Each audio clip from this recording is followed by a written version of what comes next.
Well, let's jump in here. Exodus 33 and 34. Last time we did say something about Exodus 33. We hit a number of things in that chapter, but I want to focus attention in this episode on some observations about how chapter 34 builds off chapter 33, specifically the cleft of the rock experience. When Moses sees the form of Yahweh pass by him, and then of course the effect of Moses and his shining face and all that. So there's a good bit here to spend some time on in chapter 34, but it of necessity builds off chapter 33.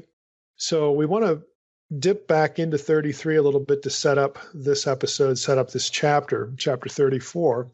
So last time, you may recall, we looked at, for instance, Exodus 33:2, which reads as follows. Let me just read that.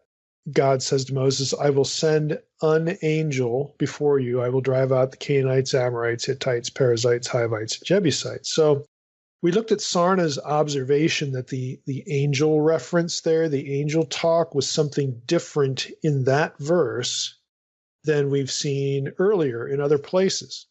Exodus 33:2 doesn't say, God doesn't say, I will send my angel, or the angel in whom is my name, that kind of description that associates the angel with Yahweh's presence, Yahweh himself in visible form.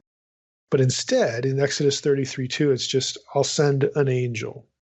And that's accompanied, right after he says that, we get the comment, from God, go up now. I'm going to send this nondescript angel with you. Go up to a land flowing with milk and honey, but I will not go up among you, lest I consume you on the way, for you are a stiff-necked people. That's verse 3. So right after verse 2 references, again, this nondescript angel, God says, I'm not going along. Now, Moses' reaction to all this is uncertainty, both about the mission and the angel. And this seems inconsistent with earlier statements, like in Exodus 23, where God again promised to send, the angel, and my name is in him, and so on and so forth. It seems inconsistent. Chapter 33 seems inconsistent with that, but it's actually not. And we talked about this last time about why it's not. And again, to review here, since the angel of Exodus 33:2 is not identified as Yahweh's angel, and God doesn't refer to him as my angel or describe him in some way that would associate him with the angel. Since that's the case, Moses doesn't know what to expect. And, you keep reading, and in chapter 33, and you get to verse 12, Moses said to the Lord, see, you say to me, bring up this people, but you've not let me know who you will send with me. I mean, he's uncertain about, well, who's this dude? What's going on here? So he has this, I have no idea who you're sending with me reaction in Exodus 33:12. And that's due to Yahweh's statement that not only does Yahweh not refer to the angel as my angel, but Yahweh specifically says, I'm not coming along. And so all of that informs us that Moses linked Yahweh's presence to that one specific angel way back in Exodus 23, the one in whom is the name. And this scenario here in Exodus 33 is not the same deal. It's not the same as Exodus 23. And so Moses is uncertain about what to do or who's going along and all that. So it's a strong hint that Moses understood the angel back in Exodus 23 as Yahweh in visible form. And later in Exodus 33:14, we keep reading, God tells Moses that, okay, my presence will go with you. God relents, my presence will go with you. That's an important statement, especially when we get to Isaiah, when we look at, elsewhere for the, passages that have reference to an angel with the journey to the promised land. You hit Isaiah 63:9, and that describes the angel who delivered Israel through the wilderness as, quote, the angel of God's presence. Okay, so that language specifically associates the presence of God himself with this particular angel. So Isaiah 63:9 and Exodus 33:14 therefore sort of inform each other, once again identifying a specific angel who was Yahweh's angel as Yahweh's presence, Yahweh in visible form. So I'm going to read the rest of that little section where Moses is, he's uncertain. Then God says in verse 14, my presence will go with you and I will give you rest. And verse 15 through verse 23 reads as follows. And he said to him, Moses said to God, if your presence will not go with me, do not bring us up from here. For how shall it be known that I have found favor in your sight, I and your people? Is it not in your going with us, so that we are distinct, I and your people, from every other people on the face of the earth? And the Lord said to Moses, this very thing that you have spoken I will do, for you have found favor in my sight, and I know you by name. And Moses said, please show me your glory. And he said, I will make all my goodness pass before you, and will proclaim before you my name, the Lord, Yahweh. And I will be gracious to whom I will be gracious, and I will show mercy on whom I will show mercy. But he said, you cannot see my face. Hebrew there is panim. You cannot see my panim. Panai, it says in Hebrew. For man shall not see me and live. And the Lord said, behold, there's a place by me where you shall stand on the rock. And while my glory passes by, I will put you in a cleft of the rock, and I will cover you with my hand until I have passed by. Then I will take away my hand, and you shall see my back. But my face, my panim, shall not be seen. If we take that and then we go into Exodus 34, the first 9 verses, here's what we read. The Lord said to Moses, cut for yourself 2 tablets of stone like the first, and I will write on the tablets the words that were on the first tablets, which you broke. Be ready by the morning, and come up in the morning to Mount Sinai, and present yourself there to me on the top of the mountain. No one shall come up with you, and let no one be seen throughout all the mountain. Let no flocks or herds graze opposite that mountain. So Moses cut 2 tablets of stone like the first, and he rose early in the morning and went up on Mount Sinai, as the Lord had commanded him, and took in his hand 2 tablets of stone. The Lord descended in the cloud and stood with him there, and proclaimed the name of the Lord. The Lord passed before him. Again, these are all the Lord here. This is all Yahweh in the Hebrew. The Lord passed before him and proclaimed, the Lord, Yahweh, Yahweh, a God merciful and gracious, slow to anger, and abounding in steadfast love and faithfulness, keeping steadfast love for thousands, forgiving iniquity and transgression and sin, but who will by no means clear the guilty, visiting the iniquity of the fathers and the children and the children's children to the 3rd and the 4th generation. And Moses quickly bowed his head toward the earth and worshipped. And he said, if now I have found favor in your sight, O Lord, please let the Lord go in the midst of us. For it is a stiff-necked people, and pardon our iniquity and our sin, and take us for your inheritance. That's interesting. In that last verse, the word Lord there is not the divine name, but it's Adonai. So again, Moses, I think that the point there is Moses is, we're supposed to, as readers of the Hebrew text, see a humility there, maybe a fear. Moses afraid to use the divine name there, again, because of what's happening to him. God is right there in his midst, so on and so forth. But there is a change there. But at any rate, again, the description that we're going to focus on today is Yahweh. It's the divine name. Now notice in all of that, so we've transitioned from chapter 33 into chapter 34. Notice what is said. God has said that my presence, the Hebrew is panai. It's the word panim with a suffixed ending, first common singular suffixed ending. My presence, panai. I will go before Moses and Israel. So, this is how God, this is what he says. My presence is going to go before Moses and Israel. Moses, in response to that, when God relents and says, okay, I am going to go along after all, my presence is going to go with you. Moses' response is that he wants to see God's glory. Okay, the word there is kavod. So we need to take note of what God said is going to happen. My presence will go with you. And then we want to note what Moses asks for. Please show me your kavod. Please show me your glory. God never actually affirms in what follows that is what Moses is going to see. You would never read in the rest of the passage that Moses saw the kavod of the Lord. He doesn't. He sees something else. And he sees Yahweh in this human form. And he experiences the presence that way. But he never sees the glory. He never sees the kavod. So God never affirms that that's what Moses is going to get. He's not going to get what he asked for. He'll get something, but he won't get what he asked for. But he does promise Moses that his goodness will pass before him. We know God is referring to passing before Moses in visible form, even when he says, my goodness is going to pass, before you. We know that God is telegraphing the fact that it's going to be a visible presence, a visible form, because he tells Moses that he will cover or shield Moses with his hand so that Moses can only see his back parts. So, again, let's just think about what we're seeing here. God says, my presence is going to go with you. Moses is feeling good, about things now, and he says he wants to see God's glory, his kavod. And God, in effect, by his answer says, no, you can't see the kavod. You're not going to see the kavod. You're not going to see my glory, but my goodness will pass before you, meaning, again, this visible form, because in effect, when my goodness passes before you, I'm going to put you in this cleft of the rock and I'm going to cover you with my hand. And then I'm going to remove my hand and you're going to see my back parts.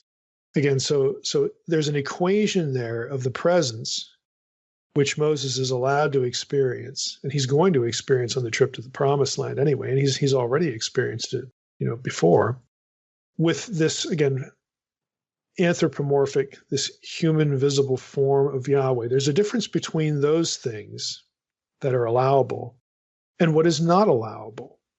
Okay, what is not allowable is seeing the kavod, the glory. And so there's two ways to experience God's presence in this passage. When God's essence, when his glory, okay, when the presence, when God himself is filtered or covered or concealed or obscured by virtue of showing up as a man, and when it's not. Okay, the one is accessible and allowable and permissible and won't result in Moses dying. Okay, the other one would. So the other one is not going to happen. And this is important because, when God says when he describes how Moses is going to experience him, he describes what's going to happen. You're going to see me, in this visible human form. Then he says, but my presence cannot be seen. It's Exodus 33:20 and 23. The English translations will read, my face you cannot see. And so it creates this impression that God, God doesn't want Moses to see a human face. God is appearing as a man, and you're allowed to see the back parts and the hand. You're allowed to see anything but the face.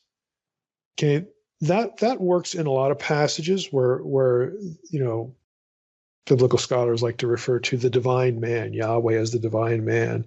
Like in Ezekiel 1, where he's seated on a throne, you see his, from the waist down, you see his legs and his feet. Exodus 24 was another example. You see the feet, of the Lord, but you never see the face, the panim.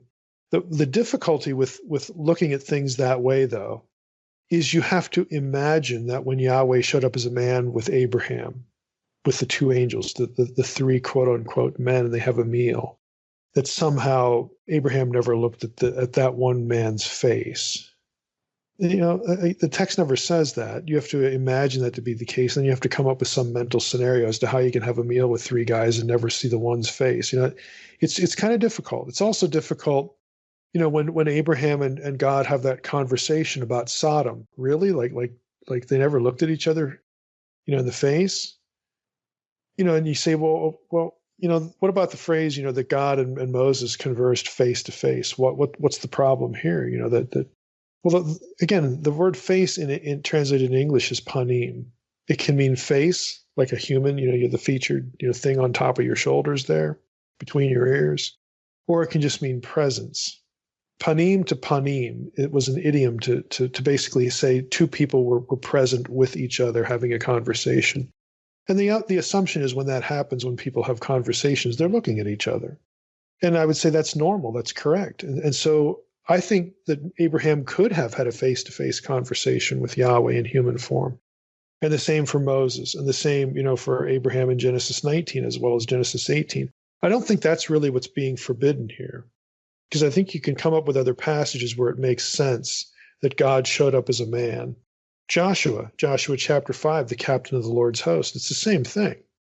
It really defies logic that they can have a conversation and the human person in the episode never sees the face of the other one.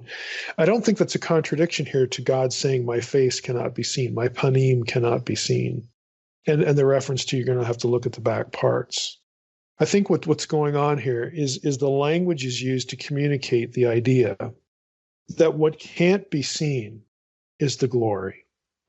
Because this is what Moses asks for, and God never tells him that's what he's getting, and the text never says that's what he got. In fact, God deflects it. He doesn't say in response, "Oh, okay," or "No, you can't see that." He's going to say, "Here's what's going to happen, Moses. My goodness is going to pass before you." And we know in Exodus 34 what happens. Okay, that we have Yahweh in human form. He shields Moses with his hand until he passes by, and then Moses can see the rest of him. I think that whole episode is designed to communicate what cannot be seen, and what cannot be seen is the glory. I don't think it's a contradiction or that it creates a contradiction in some of these other passages where God does show up as a man and people do have conversations. We can't basically take the divine man passages like Exodus 24, where you only see the feet, or Ezekiel 1, you only see the loins and the feet. We can't retroject those onto these and come up with these weird scenarios about Abraham and Joshua and Moses having conversations with God where somehow they never look at his face. I mean, people do that, but again, the reason they do that is this passage right here, Exodus 34. Where God says, my face. They're reading it. First of all, people are reading the passage in English, but he says, my face cannot be seen, lest you die. I think what we have here is a way of communicating the idea that people can and did experience the presence, the panim, when God showed up as a man. But what they can't see, what God forbids for their own good, is the unfiltered presence, that is the glory. Okay, that is what they are not allowed. Moses is not allowed to encounter that in this immediate, pardon the language here, face-to-face way. That is something God will not allow to happen because Moses would die.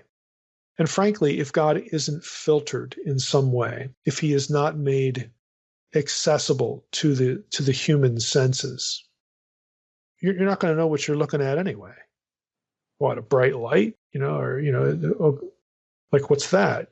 Well, it's a bright light. Yeah, I know, but I want to see God. Well, there you go. I mean, you can't really process a person, a personal entity, as being light.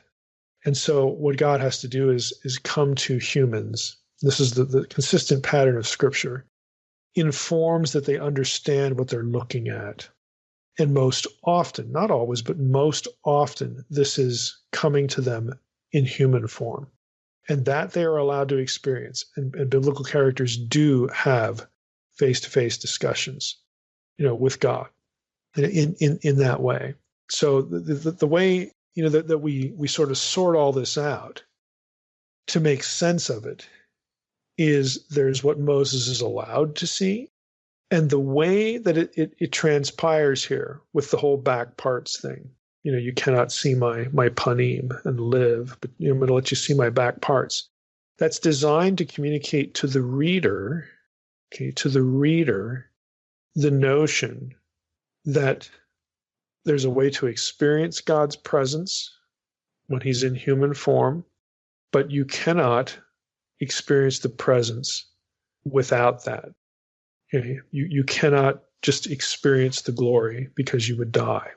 And again, I think we get to that understanding by seeing how God doesn't answer Moses' request. There's a way he does answer it, and there's a way he doesn't answer it. He deflects it. Okay, you can't see the glory. You can see me in a certain way, but you can't see the glory. So I've been asked this question a lot, in Q&A, and this episode actually gives us a little bit of a chance to sort of park on it. But this is how I think, Exodus 34 needs to be understood in relation to Exodus 33, and not only Exodus 23, not only seeing this particular angel in other passages. The people do see the angel.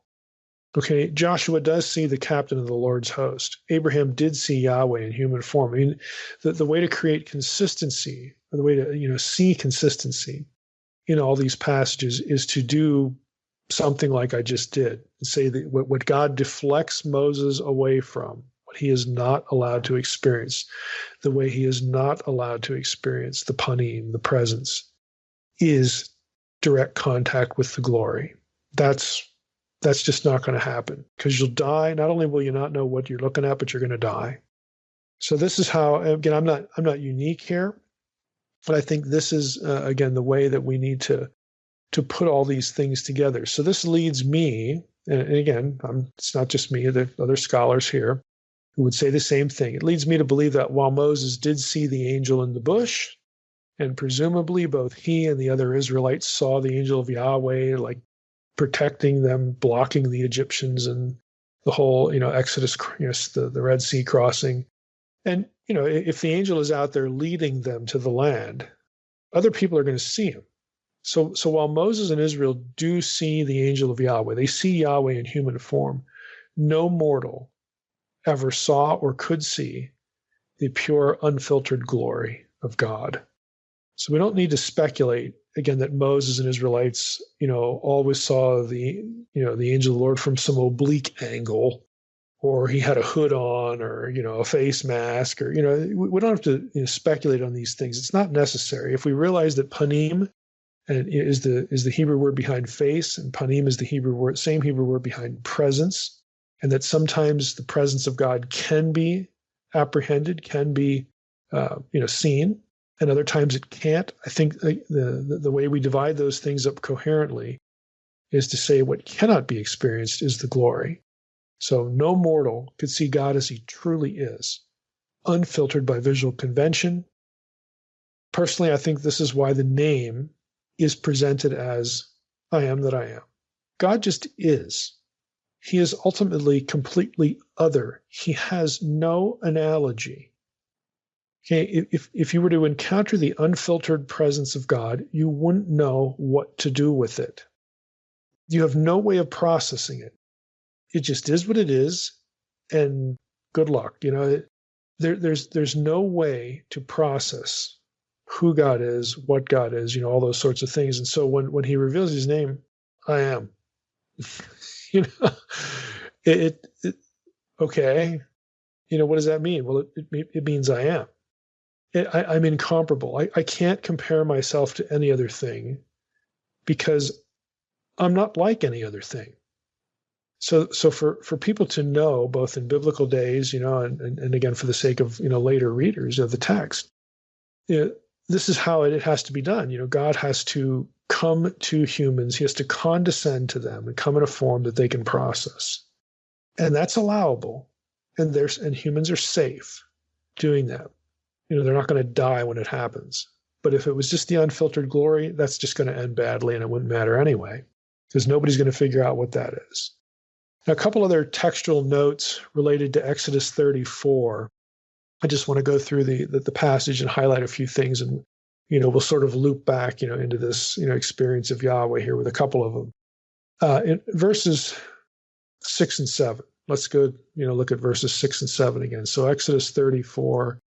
6 and 7, the Lord passed before him, Yahweh passed before him, and proclaimed, Yahweh, Yahweh, a God merciful and gracious, slow to anger, and abounding in steadfast love and faithfulness, keeping steadfast love for thousands, forgiving iniquity and transgression and sin, but who will by no means clear the guilty, visiting the iniquity of the fathers and the children's children, to the third and the fourth generation. Now, Sarna writes about these two verses this. Just going to give you a few things he says and then comment on them.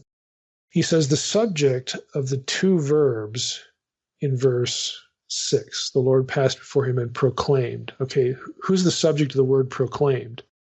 grammatically, it could be the Lord passing before him and the Lord proclaiming the Lord, or it could be Moses. The Lord passed before him and Moses proclaimed the Lord. Okay. You could take it grammatically either way. So the subject of the verbs here may either be Moses, or Sarna says, as verses 2 and chapter 33, verse 21 indicate, or God. And I think actually Exodus 33:19 is the key here. If we read Exodus 33:19, he said, God is speaking to Moses, I will make all my goodness pass before you, and I will proclaim before you my name, the Lord. So I think the best way to take this is that we need to let Exodus 33:19 inform our reading. Some people don't like the Lord passing before Moses and the Lord referring to himself in the third person. They just think that's weird. Or first of all, it happens a lot in Scripture where God refers to God in the third person. So it's not, that unusual. So it's no real problem. So we don't have to come up with a way to get around the problem by saying, oh, it's Moses doing the proclaiming. Well, again, grammatically you can do that, but again, 33:19 ought to inform our reading. It's very clear there. There are two first-person verbs, and God says, I will do this, and I will proclaim. So I think that should sort of end the debate there in chapter 34. The Sarna goes on to talk about the phrase, compassionate and gracious, or a God merciful and gracious is the way the ESV has. He says now the order of these two things is different than you get in the Decalogue, Exodus 20, verses 5 and 6. And again, it seems to Sarna, and I would agree with this, that not only do you have, a bit of a difference just in terms of the way things are laid out, but you really have a difference in content. So here, God is compassionate and gracious. There, God says, I, the Lord God, am a jealous God, visiting the iniquity of the fathers and the children, so on and so forth, showing steadfast love to thousands who love me and keep my commandments. So that there's compassion and grace and love shown in the Decalogue, but the description of God is different than here. I mean, here you have God being sort of magnanimous. What's highlighted is his magnanimous qualities rather than his willingness to judge in Exodus 20. And I think it's interesting and honestly appropriate that here, when God reveals himself, and you get similar language to what you find in Exodus 20, here, if you will, the positives, again, the magnanimous qualities are highlighted. I think that's especially interesting and appropriate because what has just happened? The golden calf incident. So there's really no need for God to say, I'm a jealous God and I'm willing to punish, when it's necessary and all that kind of stuff. Here, the emphasis is on mercy and grace. And that's going to become important because we're leading up to the covenant renewal. So it's a way, again, for God and, again, for the writer as well, obviously, to get people thinking in the right direction, get Moses assured, again, that the covenant's going to be remade, and get, the reader, again, to know that God, has, forgiven. He's still going to be, in covenant relationship, with the Israelites after the golden calf. And so, God is merciful and gracious, slow to anger, abounding in steadfast love and faithfulness, so on and so forth. And then you get the language from Exodus 20.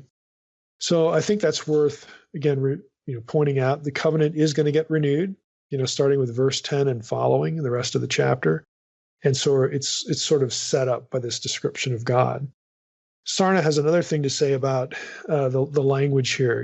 ESV has steadfast love and faithfulness. Sarna translates these things as kindness and faithfulness, and then extending kindness, keeping steadfast love in the ESV.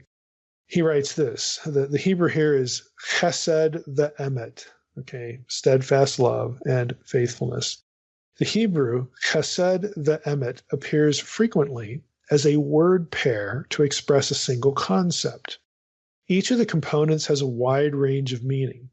Chesed involves acts of beneficence, mutuality, and often also obligations that flow from a legal relationship. Emet, usually translated truth, encompasses reliability, durability, and faithfulness. The combination of terms expresses God's absolute and eternal dependability in dispensing his benefactions.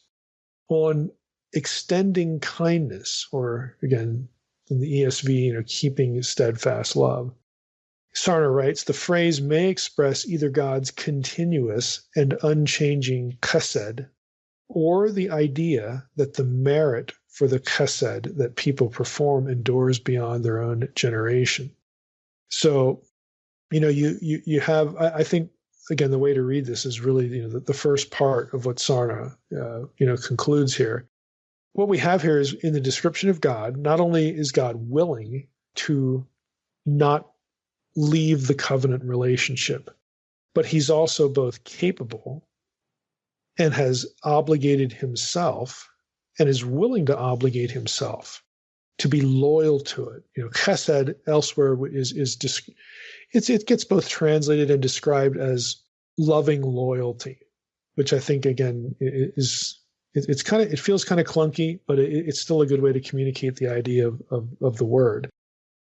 To have that mentioned, here really twice, that God is chesed ve'emet. He's full of, the steadfast love and faithfulness, and he extends chesed. Again, pointing to the fact that God is reliable, durable. He's going to keep the covenant no matter what, even though we've just had this golden calf thing happen. So again, it's important, again, to set up the covenant renewal it's going to start in a few verses in verse 10. What about the phrase, will by no means clear the guilty? I think this phrase has led to a lot of misunderstanding, generational cursing and all this sort of stuff. I think it fundamentally misunderstands what's going on here. Now Sarna, we'll just let him chime in here. If you go to the passage and we look at the language, okay, yes, the Lord, forgives iniquity and transgression and sin, but he will by no means clear the guilty, visiting the iniquity of the fathers on the children and the children's children to the third and fourth generation. Sarna writes, divine forbearance does not mean that sinners can expect wholly to escape the consequences of their misdeeds. Now, let me just stop there. Who gets punished? Okay? If they're guilty, the ones who are guilty are going to get punished. But God is yet this magnanimously merciful and gracious God. Okay? So what Sarna is saying here is, it might be easy for somebody to read that description and think, wow, God is so big and so capable and so willing to forgive that when we do something wrong and there is judgment, that there still won't be consequences. God will reverse that or skip that part, or that's just not going to happen. And so Sarna is saying, no, this idea is really not correct, to draw from this passage.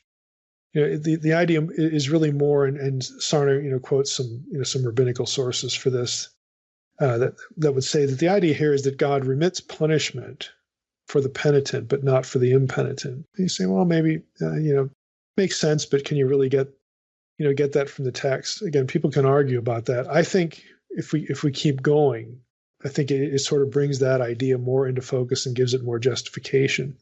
This notion of visiting the iniquity of the fathers and the children's children to the third and the fourth generation, that statement, we've talked about this before on the podcast, but might as well get into it here again.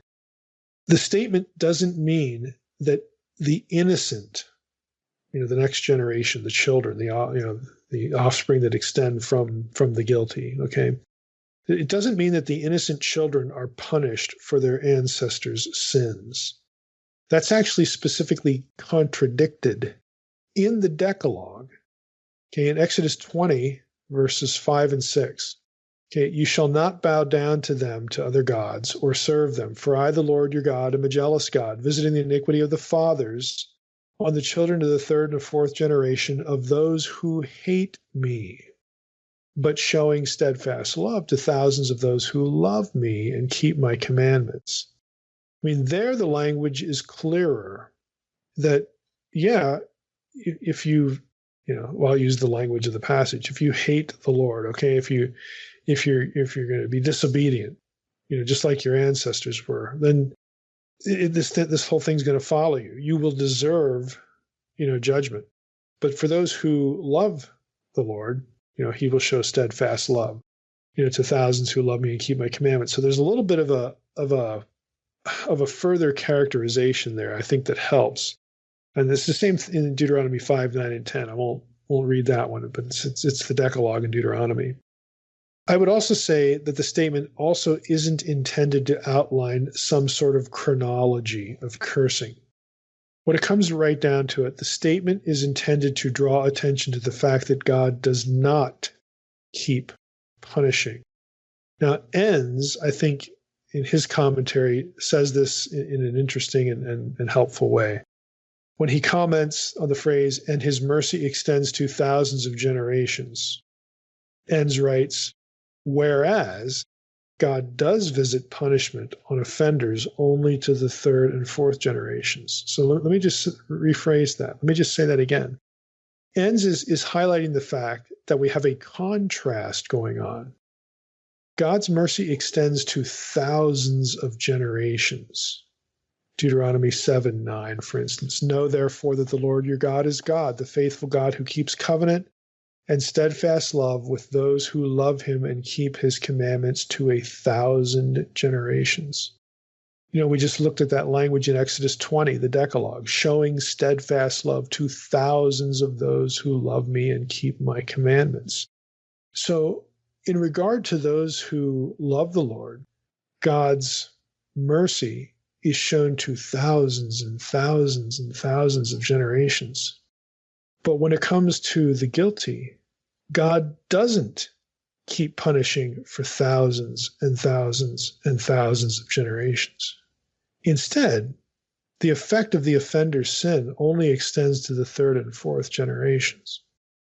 So it's actually a contrast that points out that God doesn't keep punishing.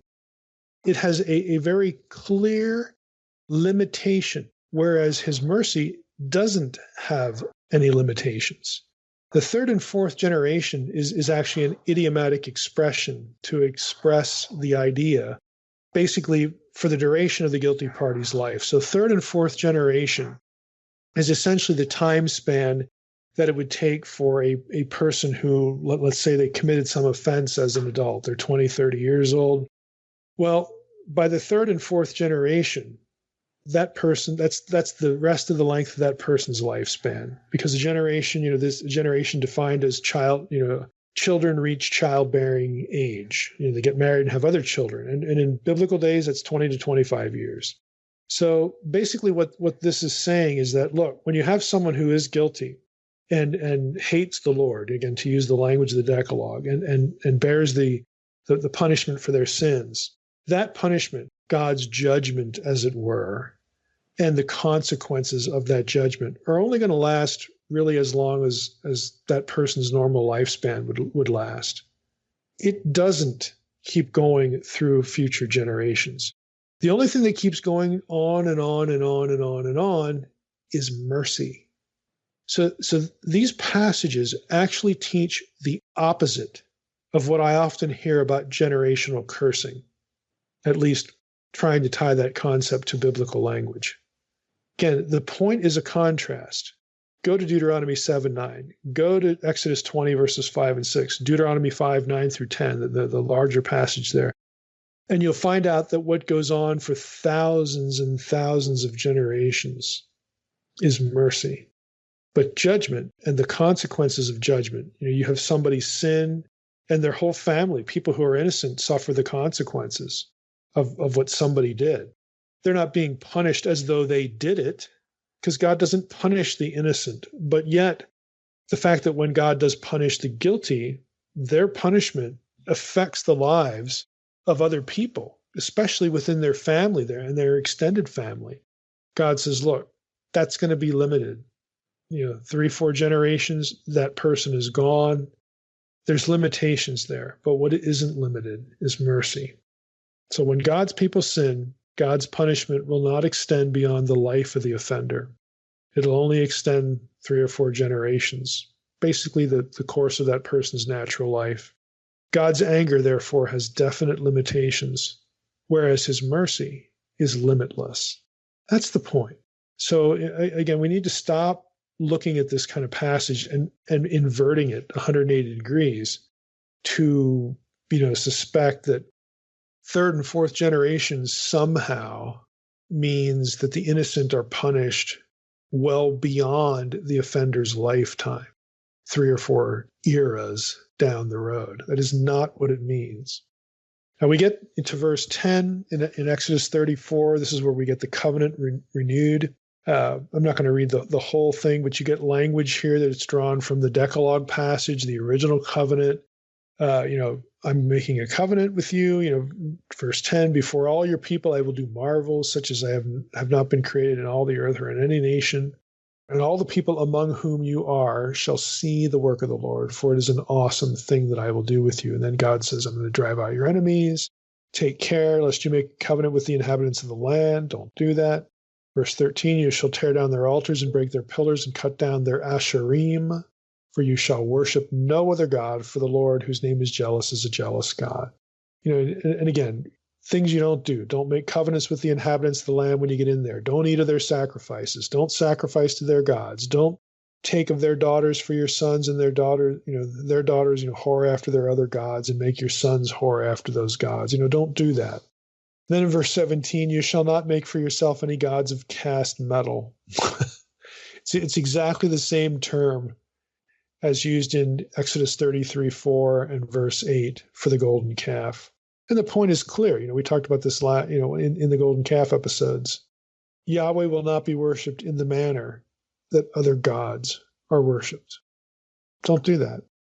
Sarna chimes in here and says, mindful of the people's sin, the renewed covenant contains stricter admonitions than those given before. There are things added, especially the little reference there to the golden calf. There are stricter admonitions than those before regarding the incursions of foreign cults into the religion of Israel. Pacts with the indigenous peoples of Canaan are prohibited because of their deleterious consequences: religious corruption, intermarriage, and the resultant undermining of national religious integrity. If Israel is to be distinguished from every people on the face of the earth, Exodus 33:16, this is what Moses just said. The fact that you're with us is what distinguishes us. Okay. If Israel is supposed to be distinguished, Sarna writes, then it must make itself distinctive by unswerving and exclusive loyalty to its covenant relationship with God. Then he goes on to comment on sacred posts, asherim in Hebrew. These are cultic, pagan objects often mentioned in the Bible. They derive their name from the goddess known in Babylon as Ashrat, consort of the god Amuru, which is the Amorites. She bears the titles Bride of the King of Heaven and Mistress of Sexual Vigor and Rejoicing. At Ugarit, she appears as Athirat, consort of Il or El, who was the head of its pantheon, and she is termed the progenitrix of the gods or mother of the gods and Lady Athirat of the sea. She was a fertility goddess, and in 2 Kings 23:7, she is associated with sacred prostitution. The text testifies to the assimilation to Canaanite culture on the part of a segment of the Israelite population, a reality demonstrated by an inscription from Kuntelet Ajrud in northwestern Sinai that mentions Yahweh and his Asherah. I want to do a little brief rabbit trail here because I sometimes get questions in email about, hey, Mike, don't you realize that Yahweh of the God of Israel had a wife or a consort? There's this inscription, from Kuntelet Ajrud that mentions Yahweh and his Asherah. So well, duh, we had to translate those in grad school. Yes, I'm completely aware of them. But I think you're not aware of a few things. Again, the people who think this is something. I want to do a little bit of a rabbit trail here on this inscription, the Kuntelet Ajrud inscription, and there are several of these from that place. And then there are other inscriptions that have the same wording. Kirbet El Khom, comes to mind. There's one there as well. I'm going to quote, again, an authority here, somebody who's done a lot of work on this. And that's Rick Hess. We've had him on the podcast before. We interviewed him as part of the SBL interviews 2 years ago. Rick, this is sort of, in his wheelhouse. He does inscriptions and archaeology as an Old Testament scholar. And I'm going to quote from his book, Israelite Religions, subtitle, An Archaeological and Biblical Survey. This is a 2007 book, and this comes from page 284. So I'm going to just read, and we'll see what the issues are here. In the eyes of some scholars, this is the most significant set of texts, Kuntilat Ajrud, yet discovered for understanding Israelite religion. These important inscriptions mention Yahweh and Asherah as deities invoked in the pronouncement of blessings on various people. El and Baal are also mentioned in a single poem. However, the interpretation of these texts bristles with problems. Elsewhere, I have argued that the mention of Asherah in conjunction with Yahweh is not a cult symbol, nor is, quote, his Asherah, unquote, the best translation. Instead, it is preferable to render the goddess's name as Asherah-Ta, in accordance with the spelling and reading of her name everywhere outside the Bible for more than 1,000 years. The tradition of reading and pronouncing this name as Asherah is one that derives directly from the Bible. In the translations below, for the sake of accuracy, I will render the goddess's name as Asherah-Ta. However, I will continue to use Asherah in the text of this study, since it is the most commonly accepted way of spelling the name of the goddess. Now, that's the end of the quote. What he's talking about here is, if you actually look at the inscription, you have the again, this doesn't really translate well visually, but essentially you have the aleph, the shin, the resh. Okay, and then you've got the H, and then you've got a T and another H. Okay, so the issue is the last consonant, that other H. It could be a suffix, third masculine singular suffix in epigraphic Hebrew, which means his. Okay, so you have the Athirat or Asherah, and then his on the end, his Asherah. What Hess has just noted, though, is that the actual spelling here of this name in all sources, outside, I'll quote him, everywhere outside the Bible for more than 1,000 years, the T and the H, okay, at the end, it's not a suffix. It's a proper name, Asherah-Ta. So what he's saying is you should be translating this Yahweh and Asherah-Ta, not Yahweh and his Asherah, like his wife. Now, that doesn't mean that whoever made this inscription wasn't thinking of them as a couple. Okay, Hess is going to say they probably were. But out of the gate, his Asherah, as Hess points out, and other scholars have as well, that's really not the right translation. So that's just point number one. Now, he goes on to elaborate on these inscriptions, and he says this: who or what is Asherah-Ta in these inscriptions? 4 options have been suggested. It's a symbol of Yahweh. Number 2, a personal name of the goddess Asherah. Number 3, a symbol of Asherah.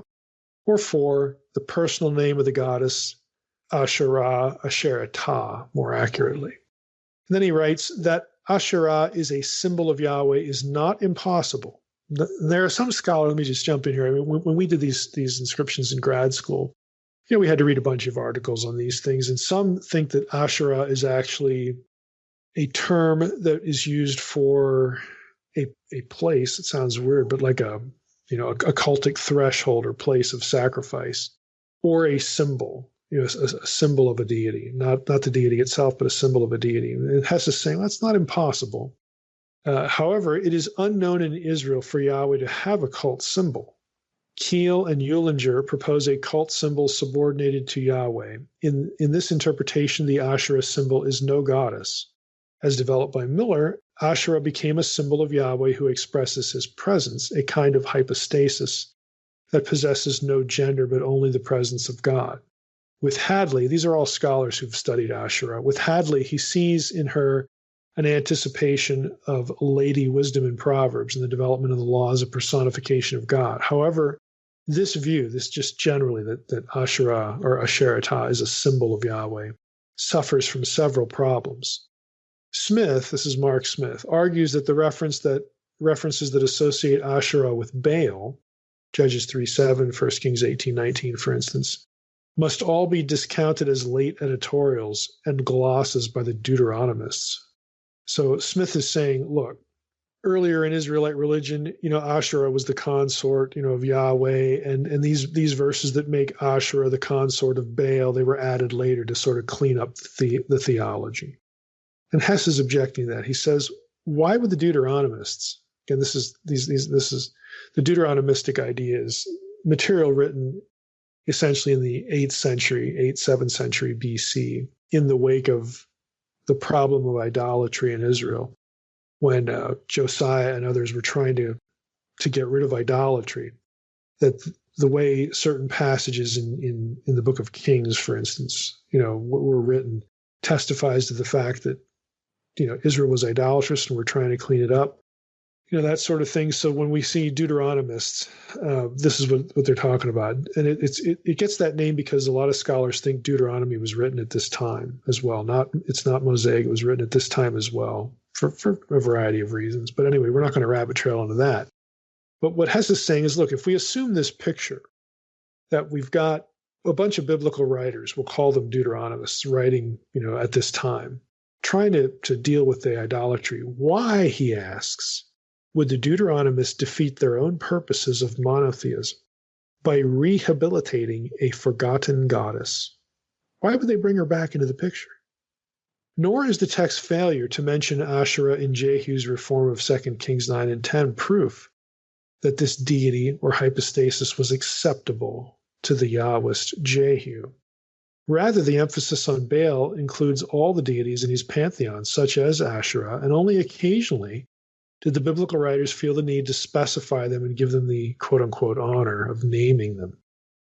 A second problem arises with the 12th century BC Babylonian text, in which the names of many gods are subsumed under one deity, Marduk, who is the chief god of Babylon.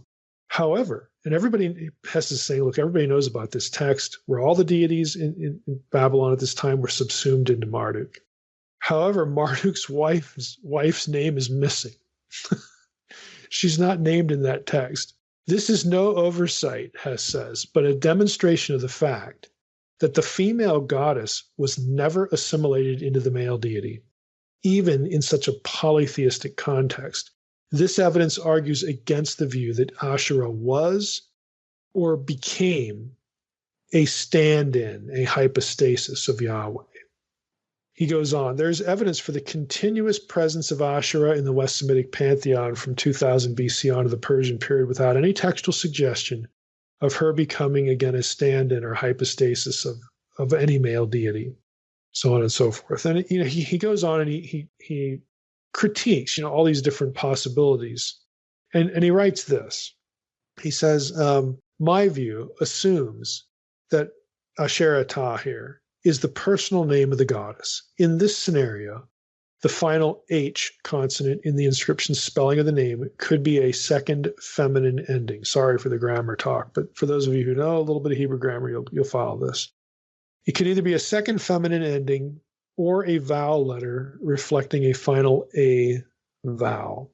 In the latter case, the name is not Asherah, but Asherah. This is the preferred explanation, based as it is on comparative forms in Iron Age names of southern Palestine and on all other West Semitic occurrences of the deity's name from the 2nd millennium and the Iron Age epigraphy of the 1st millennium BC. Asherah, as spelled as it is in the Bible, is never found in extra-biblical texts of the monarchy in Israel. At Kirbet el-Khom and on an ostraca from 7th century BC Tel Michne, or Ekron, the spelling Asherah is always found. Thus, I think the deity was Asherah, identical to the Asher of the Bible, only spelled differently. So what does this mean? What do the data actually tell us? And here's where why I rabbit trailed on this.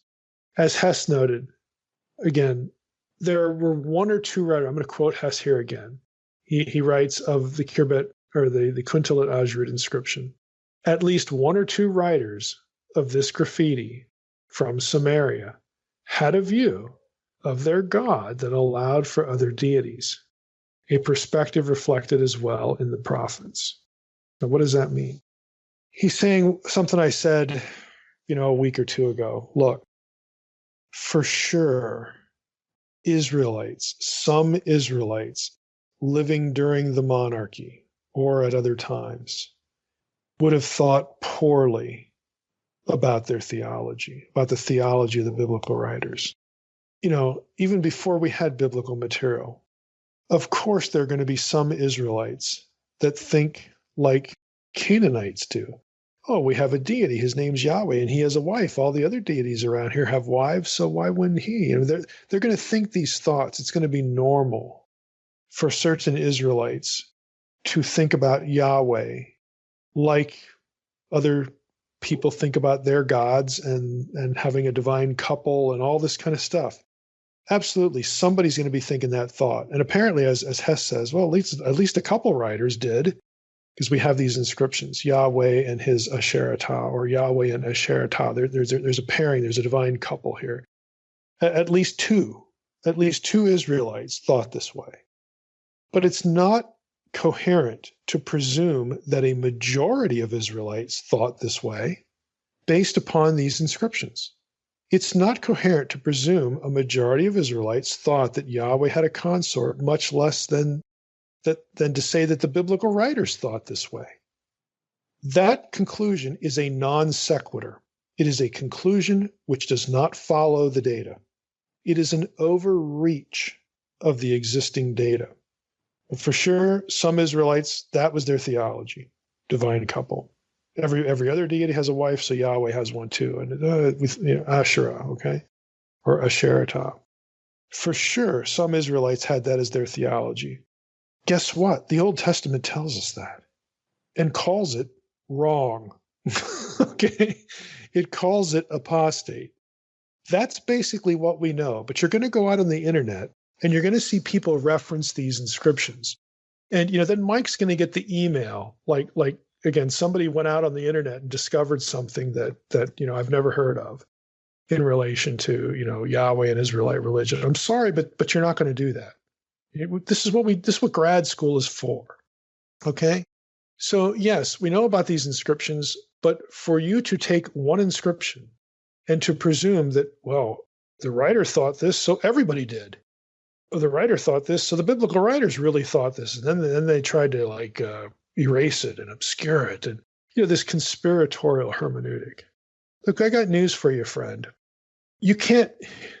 Christians, we have an entire Bible, and we've had it for 2,000 years. Christians disagree on all sorts of theological subjects from the same Bible. People do not all think the same way, even when they want to identify with the same thing or the same belief system. That's just life. So your view, your assumption that we have an inscription out here that says Yahweh and Asheratah, a divine couple, that must really be what the biblical writers thought, is just nonsense. It is a non sequitur, a conclusion that does not follow from the data and in fact overreaches the data. Nothing else in life works that way. Okay. Especially, in a field like religious, belief systems, or people don't all think the same thoughts. It is so obvious as to be self-evident. For those of you out there who are thinking, like that, it's like, look, you can't even find the people living under the same roof as you to agree on everything. They're just not going to do that. That is not the way people are. It's not the way life is. And we have no reason to suspect, based upon a couple of inscriptions, that this divine couple, the idea of a divine couple, was official Israelite religion of the biblical writers. We have no reason at all to think that. That is just poor thinking. Sorry, but that's what it is. So lastly, as we wrap up this episode, the one episode here in the last few verses, Exodus 34, 29 through 35, this is the shining face of Moses. We'll do this and we'll end. When Moses came down from Mount Sinai with the 2 tablets of the testimony in his hand as he came down from the mountain, Moses did not know that the skin of his face shone because he had been talking with God. Aaron and all the people of Israel saw Moses, and behold, the skin of his face shone, and they were afraid to come near him. But Moses called to them, and Aaron and all the leaders of the congregation returned to him, and Moses talked with them. Afterward, all the people of Israel came near, and he commanded them all that the Lord had spoken with him in Mount Sinai. When Moses had finished speaking with them, he put a veil over his face. Whenever Moses went in before the Lord to speak with him, he would remove the veil until he came out, so on and so forth. So we have this episode of Moses, shining face. And Sarna writes this. The first half of this verse is the scriptural way of describing Moses' withdrawal into solitude at the onset of his mystical spiritual experience on the mountain. In the presence of the ultimate source of holiness and in communication with him, Moses realizes a transformation of his self. He achieves a state that is beyond the ordinary range of human experience. You go down a little bit. Having succeeded in his mission as an intercessor, Moses descends the mountain carrying the 2 inscribed tablets that testify to the reality of the renewed covenant between God and Israel. The idea of radiance, Sarna writes, this was a unique phenomenon conveyed by a unique Hebrew term, karan, that's K-A-R-A-N. The traditional meaning given here is favored by the context and by Habakkuk 3:4, in which karnaim, rays of light, appears in parallelism with a brilliant light. This reference relates to God, and numerous biblical passages bear witness to a widespread poetic notion of God being enveloped in light. Moses' radiance is a reflection of the divine radiance. Similar imagery was in use in ancient Mesopotamia, where an encompassing, awe-inspiring luminosity, known as melamu, was taken to be a characteristic attribute of divinity. This supernatural radiance was thought to be shared by royalty and was a sign of the king's legitimacy. The present narrative about Moses shows that this notion was not considered to be incompatible with Israelite monotheism, although it appears in the Bible only in connection with Moses. The peculiar threefold use of karan, K-A-R-A-N, rather than the regular verb aleph, vav, resh, that's oer, to shine. The peculiar use of karan to convey this shining, as opposed to the verb oer, to shine, to give light, is probably a pointed allusion to the golden calf. Sarna writes, why? Why? Because the noun keren, K-E-R-E-N, is the usual word for horn. It subtly emphasizes that the true mediator between God and Israel was not the fabricated, lifeless image of the horned animal, as the people thought, but the living Moses, and who had been with God. The association of Karan with Keren gave rise to the mistaken notion that Moses grew horns, even though the text speaks not of his head, but of, quote, the skin of his face, unquote. The rendering of Karan by Cornuta in the Vulgate, the Latin Vulgate translation, based on the commentaries of Jerome, helped foster the error, and a horned Moses later became a familiar figure in art from the 11th century onward. The most famous such portrayal is, of course, Michelangelo's at San Pietro in Vincoli, Rome. The awe-inspiring radiance emitted by Moses' face may be understood as the afterglow of the refulgent splendor of the divine presence. And I just wanted to read you a little bit of that because, you've probably seen that picture, Michelangelo, his Moses, and Moses has horns. This is where it comes from. It comes from an error perpetuated in the Latin Vulgate, which was the Bible of most of the church at Rome anyway, for centuries. And because it rendered the verb mistakenly that way, it saw karan and thought of the noun karen, horn, and so it's a mistranslation. So again, that's a bit of trivia, but I actually like Sarna's observation that karan is a verb. It's unusual. It's probably in the text here in Exodus 34, rather than the normal verb oer, to give light, just to play off the golden calf, the horned calf, the horned bull or ox. I think that's a nice touch, and I think that has some coherence as to why the writer would have chosen this vocabulary as opposed to the more normal terminology.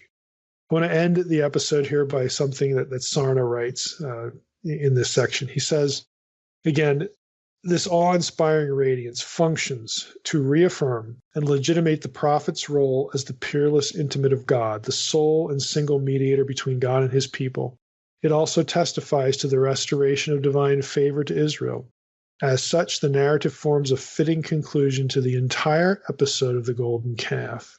It further serves as an appropriate transition to the last segment of the book of Exodus, the account of the construction of the mobile tabernacle that is to symbolize the presence of God in the camp of Israel. And we're going to end there, but I like that quote because if you wonder why in the world, this is just one reason, we're going to get into it in the last episode next time when we cover chapters 35 through 40. But if you wonder, well, why in the world do we have the construction of the tabernacle in chapters 35 through 40, which essentially repeats the instructions given in Exodus 25 through 31. We get the instructions there, and then we get like the carrying out of the instructions in the last 5 chapters. One of the reasons is just what Sarna said there. The fact that we get it before the golden calf is obvious because God has entered into a covenant with Israel, given them the law. All this wonderful stuff is going on. And God is going to dwell with his people after the golden calf. The fact that all of it is essentially reiterated is part of the testimony that God is still going to live with his people. Nothing's changed. God is faithful. He is the, merciful, showing kindness from generation to generation to generation. So it's a way actually to bookend, the material is bookended on either side of the golden calf episode to make the point that the covenant has been restored. Yeah, Mike, that's really interesting about Da Vinci's depiction the horns, of Moses of horn, with the horns and stuff. So did Moses just have a really good suntan or what? I mean, was he glowing? I mean, can you give a little bit more description? I think that's the point, that his skin shone. There was a radiance. If you want to call it glowing, go ahead if that communicates it well. I think that's the idea, but he did not have horns. Yeah, just a really good suntan.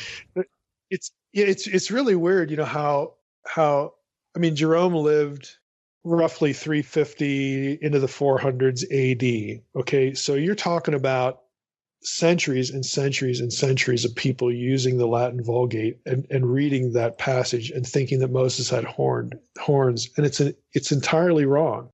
It's a translation fabrication, but nobody knew that. It was just, that's the way it is. It's amazing to see how long a bad translation could last. So remember that next time somebody questions you about Deuteronomy 32:8.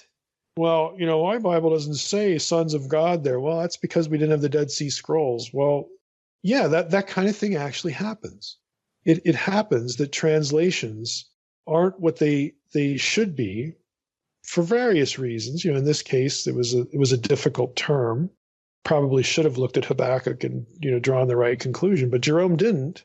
In Deuteronomy's case, it's just a lack of having the correct text. But this kind of thing does happen on occasion. And I also had a question about 34:14, where it says, "You shall worship no other God, for the Lord whose name is jealous." Anything there to unpack? I like the wording there because let's go back and look at it. Whose name is jealous. Isn't that interesting? God actually isn't named jealous. Like if God's filling out a job application, he doesn't put the word jealous in there. But the fact that his name is jealous, remember, his name is another way of referring to himself, his person, his essence, who he is, and what he is. So if we remember that, the notion that the name is another way of referring to God himself, it doesn't mean that he's named this. It's that he is this. He is a God that will not share his glory with somebody else, with some other deity. And it points to it's another good verse for establishing that the name is a way of referring to God himself.